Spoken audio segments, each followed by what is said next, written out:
بسم الله الرحمن الرحيم. السلام عليكم ورحمة الله وبركاته. طبعا كلنا عارفين البيوت الخشب وكمان البيوت الخرسانة اللي موجودة عندنا في مصر والبلاد العربية. لو بصيتوا حواليكم في أي حتة في العالم هتلاقوا إن طريقة البناء بتفرق من بلد لبلد.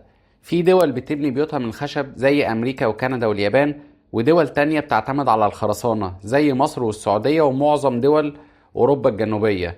طب ليه الفرق دوت؟ ايه اللي بيخلي كل بلد تختار المادة بتاعتها؟ في الفيديو ده خلينا نفهم مع بعض ليه بعض الدول بتحب الخشب ودول تانية بتركز على الخرسانة. هنتكلم عن المناخ وازاي بيأثر، الموارد اللي موجودة في كل بلد، التكلفة، الثقافة، وحتى الكوارث الطبيعية زي الزلازل والحرايق. كل ده هنتكلم فيه علشان تبقى الحكاية واضحة ومفهومة. يلا بينا نبتدي مع بعض.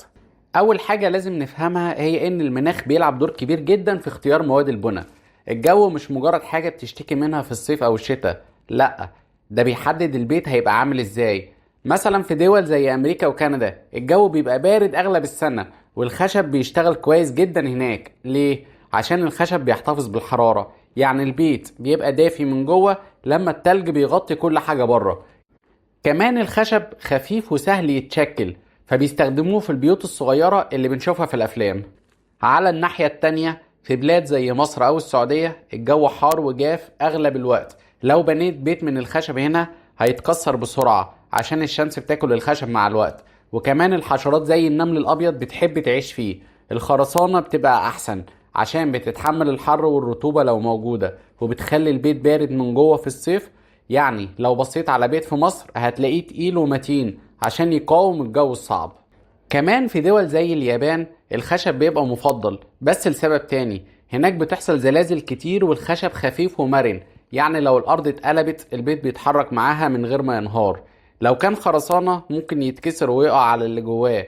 فالمناخ مش بس بيأثر على الراحة، ده بيحدد البيت هيعيش قد ايه وهيحمي الناس ازاي. تاني حاجة مهمة هي الموارد اللي موجودة في البلد. لو بصيت على أمريكا أو كندا هتلاقي غابات ضخمة جدا تمتد لمئات الكيلومترات. الخشب عندهم متوفر زي الرملة عندنا، يعني رخيص وسهل يتقطع ويتحول لبيوت. في الزمن القديم المستوطنين الأوائل في أمريكا كانوا بيقطعوا الشجر ويبنوا بيوتهم على طول، وده خلى الخشب جزء من ثقافتهم لحد دلوقتي. في المقابل في مصر مثلا الشجر مش كتير، معظم الأرض صحراء، والشجر اللي موجود بيتركز جنب النيل ومش كفاية لبناء بيوت لملايين الناس. بس عندنا رمل وحجر وطين، وده اللي بيطلع منه الخرسانة والطوب. يعني البلد بتبني باللي متوفر عندها. لو بصينا على السعودية هتلاقي نفس الحكاية، الصحراء مليانة مواد خرسانية، والخشب لو عايزينه لازم يستوردوه، وده هيكلفهم فلوس كتير. في أوروبا زي إيطاليا وأسبانيا الحجر والخرسانة بقوا الموضة عشان الجبال مليانة بالمواد دي، وكمان عشان بيحبوا البيوت تدوم مئات السنين. يعني الموارد الطبيعية بتفرض نفسها على طريقة البناء، وبتخلي كل بلد تختار اللي يناسبها. التكلفة كمان بتلعب دور كبير. الخشب في أمريكا وكندا رخيص جدا عشان متوفر، وبناء بيت خشب بياخد وقت أقل من الخرسانة، يعني العمال بيجمعوا الألواح ويخلصوا البيت في أيام أو أسابيع. ده بيوفر فلوس ومجهود، وكمان لو البيت اتكسر بيبقى سهل يتصلح او يتبني من جديد. في المقابل الخرسانة غالية شوية، وبناء بيت خرساني بياخد وقت اطول. لازم تعمل اساسات قوية وتصب الخرسانة وتنتظرها تجف وكده. بس الميزة انك بتبني حاجة تقعد عمر طويل من غير ما تحتاج صيانة كتير. في مصر مثلا الناس بتحب تبني بيوت تدوم للأجيال الجاية، عشان كده بيفضلوا الخرسانة حتى لو غالية. نرجع لليابان، الخشب رخيص وسريع، وكمان بيوفر في تكلفة البناء لو حصل زلزال. بدل ما تبني بيت خرساني غالي ويتدمر، تبني بيت خشب خفيف ولو وقع بترجع تبنيه بسهولة. يعني الفلوس بتحدد كتير من القرارات دي. الثقافة ليها دور مش صغير. في أمريكا مثلا البيوت الخشب بقت رمز. البيت الصغير المبني من الخشب مع الحديقة حواليه ده شكل اعتادوا عليه من أيام المستوطنين. حتى دلوقتي لو بصيت على الضواحي الأمريكية هتلاقي البيوت كلها خشب، مش عشان مفيش خرسانة، لأ، عشان ده أسلوب حياتهم. في مصر الخرسانة بقت الطبيعة عندنا. الناس بتحب البيت اللي يحسسها بالأمان والثبات، وكمان عشان البيوت هنا بتبقى متلاصقة في المدن، فالخرسانة بتدي خصوصية أكتر من الخشب. لو جربت تبني بيت خشب في حارة مصرية الناس هتبص عليك كده وتقول ايه ده. يعني العادات فعلا بتفرض نفسها. في أوروبا القديمة زي فرنسا وإيطاليا الناس كانت بتبني قصور وحاجات كبيرة من الحجر والخرسانة عشان تبقى رمز للقوة والعراقة.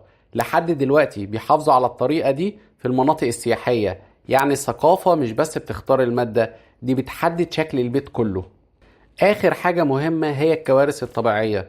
في اليابان زي ما قلنا قبل كده الزلازل كتير، والخشب بيبقى أحسن عشان خفيف ومرن.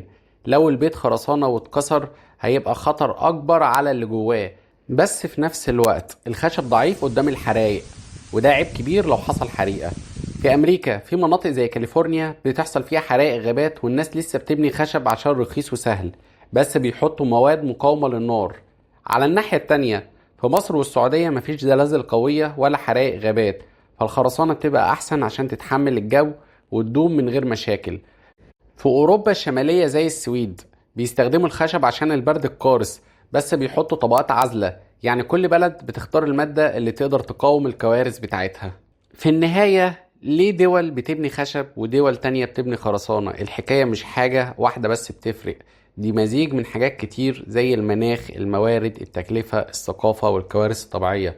الخشب بيبقى خفيف ورخيص ومثالي للزلازل والبرد زي ما بنشوف في اليابان وأمريكا، والخرسانة بتدوم أكتر وبتحمي من الحر والرطوبة، عشان كده بتلاقيها في مصر والسعودية.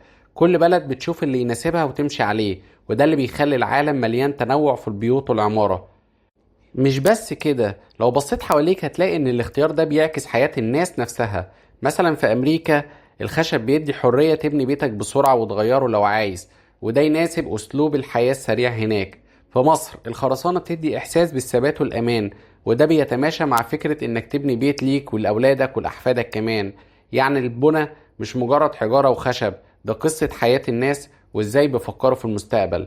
كمان لو فكرت فيها الفرق ده بيخلي كل بلد ليها طابع خاص. لما تسافر اليابان وتشوف البيوت الخشب الصغيرة الشيك، أو تروح إيطاليا وتشوف الفيلات الخرسانية العريقة، بتحس إنك بتشوف تاريخ البلد في عمارتها.